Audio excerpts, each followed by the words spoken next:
काटे। Okay done. अगर सरकार झूठ बोले सरकार को कौवा काटे, अब तुम बोलो तुम्हें कौन काटे? ना ना ना ना, वो देख आ गई आवाज, आवाज आ गई, आवाज आ गई। गुप्ता ने गौई की जगह तो कुछ बोला, गौई होके तो कुछ बोला उसने। माननीय अध्यक्ष जी, तो ये जो आउटलेट्स होंगे ये सरकार इनको बना रही है और सरकार की इसमें भारत सरकार ने बहुत प्रशंसा की है कि ये अपनी तरह का पहला ये इनोवेटिव है जिसमें कि हम सीधे सीधे किसान को आउटलेट्स अलॉट कर रहे हैं पूरे प्रदेश के अंदर। माननीय अध्यक्ष जी, इसके साथ अध्यक्ष जी हमारे मित्र मनोज रावत जी ने मंडवा की बात की, झिंगोरे की बात की। माननीय अध्यक्ष जी, ये कहते हुए हमें खुशी है कि हमारी सरकार देश की पहली सरकार थी जिन्होंने मंडवा, झंगोरा और चौलाई को खरीदने के लिए एक ऐसा मैकेनिज्म बनाया जिसमें मंडी परिषद के माध्यम से सीधे सीधे किसान से उसके उत्पाद को खरीदा गया।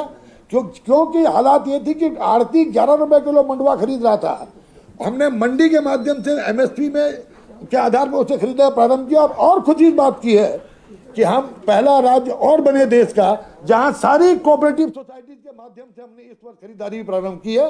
मंडी के साथ साथ हमारी क्या चीज, जिस दिन सवाल करेगा उस दिन बता दूंगा आंकड़े, उस दिन सवाल जिस दिन करोगे उस दिन आंकड़े के साथ आ जाऊंगा। लेकिन हम पहला राज्य हैं जिन्होंने पहले मंडी परिषद में कॉर्पोरेट फंड बना। मैं कहता हूं, मैं समझता हूं सर्वाधिक खरीद चमोली जनपद में हुई है, सर्वाधिक खरीद चमोली जनपद से हुई है, सर्वाधिक खरीद चमोली जनपद से हुई है। मैंने कहा ना आंकड़े अगर आपको मेरे पास भाई आंकड़े आ गए मेरे पास आके आंकड़े ले लेना। और अब कोऑपरेटिव सोसाइटी के माध्यम से भी हम खरीद मंडवा और झंगोरा और चौलाई खरीद रहे हैं। माननीय अध्यक्ष जी, ये हॉर्टिकल्चर मार्केटिंग बोर्ड के माध्यम से भी हम एक ऐसा मैकेनिज्म बना रहे हैं कि हम जो हॉर्टिकल्चर उत्पाद है, हॉर्टिकल्चर मार्केटिंग बोर्ड उनको सीधे किसान से खरीदे, उसकी मार्केटिंग करे और किसान को उसके उत्पाद का वास्तविक मूल्य मिल सके। वाइल्ड एनिमल, करण भाई, जंगली जानवर, सरकारें आपकी भी रही हमारी भी रही, आपको मालूम है जंगली जानवर यहाँ की फसल को बड़ा नुकसान पहुंचा रहे हैं और जंगली जानवर के लिए लगातार लोगों की फेंसिंग की डिमांड आती है। हमारा पूरे राज्य का बजट ऐसा है कि उस स्थिति में 100 साल लगेगा कि हम 100% जो है अचीवमेंट ले सकें फेंसिंग के मामले में।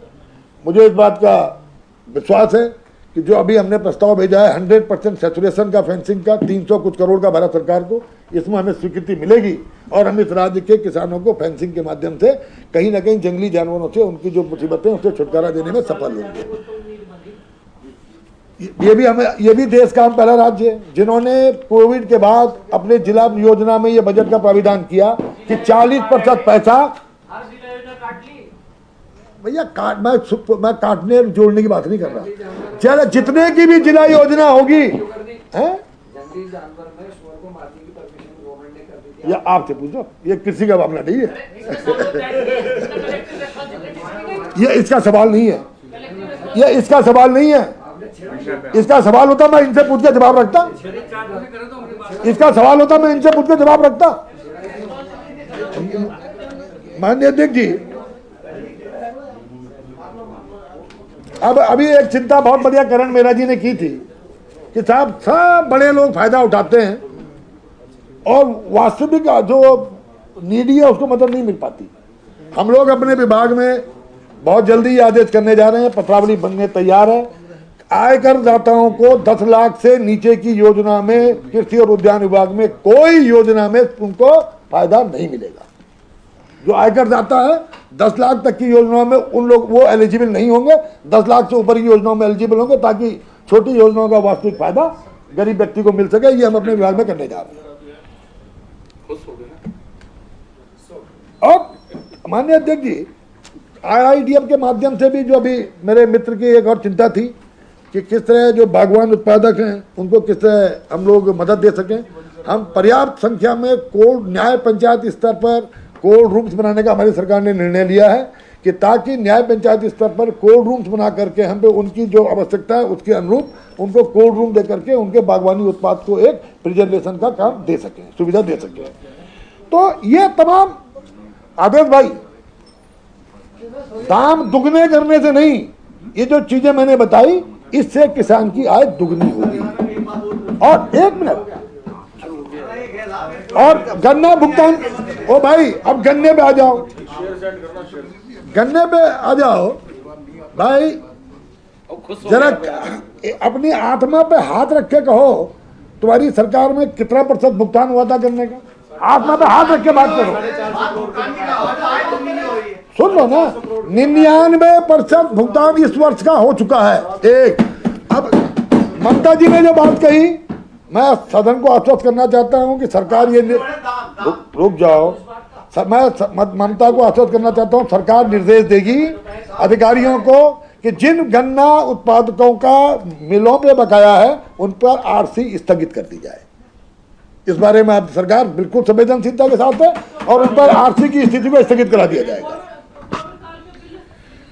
अब जितना मैंने कहा उतना सुन ले, जितना मैंने कहा वही सुन लो ना कि आरसी को स्थगित कर दिया जाएगा।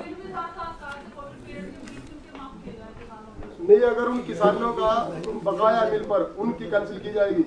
हाँ, मिल पर बकाया उन्हीं का।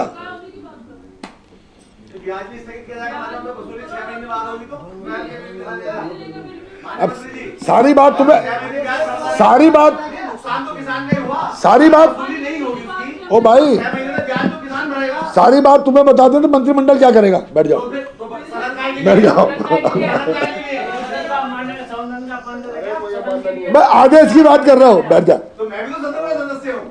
तो माननीय अध्यक्ष जी, और अंत में मैं करण मेहरा जी का, क्योंकि कई बार मैंने अखबारों में बयान पढ़े थे, आज मैं उनका धन्यवाद देना चाहता हूँ।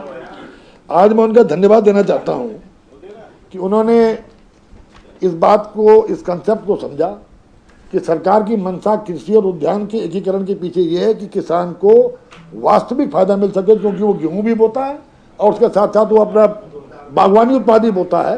तो इसके लिए आपका बहुत धन्यवाद कि जो हमारी मंशा है कृषि और उद्यान के एकीकरण की, उसके पीछे केवल किसान के हित की नियत है कि किसान के हित के लिए हमें कोई भी निर्णय लेना पड़े, उस निर्णय से पीछे नहीं हटेंगे। अब अंत में, अब इन्होंने बहुत देर बोल दिया ना, तो अब इनको बोलना जरूरी है। मंडी, हमारे मित्र ने मंडी की बात की। माननीय अध्यक्ष जी, पूरे ये कायदे से तो ये था कि जो कृषि कानून थे, क्योंकि ये मामला सर्वोच्च न्यायालय में विचाराधीन है, इस पर सदन में चर्चा भी नहीं की जा सकती थी और कानून भी केंद्र के हैं, लेकिन चूंकि ग्राहक आपने फिलहाल चर्चा के लिए इसको स्वीकार कर लिया था, अदरवाइज केंद्र के कानूनों पर इस सदन में कोई चर्चा नहीं हो सकती।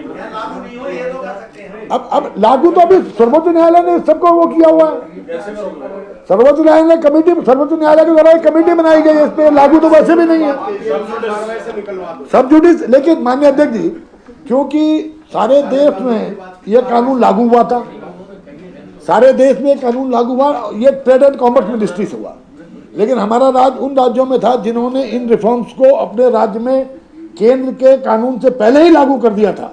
और मैंने तब भी कहा था कि अगर वो कानून गलत थे तो उस समय हमारा प्रतिपक्ष कहां चला गया जब हमने एपीएमएल एक्ट बनाया था?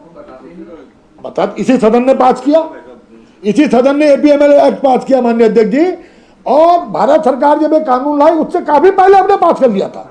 कोई विरोध राज्य में नहीं हुआ, कोई विरोध राज्य में नहीं हुआ। और जब केंद्र में बड़े नेताओं ने जमीन को, कोई भी जमीन को पाने के लिए किसानों के कंधों का सहारा लिया, तो हमारा राज्य का प्रतिपक्ष को भी नींद जाग गई।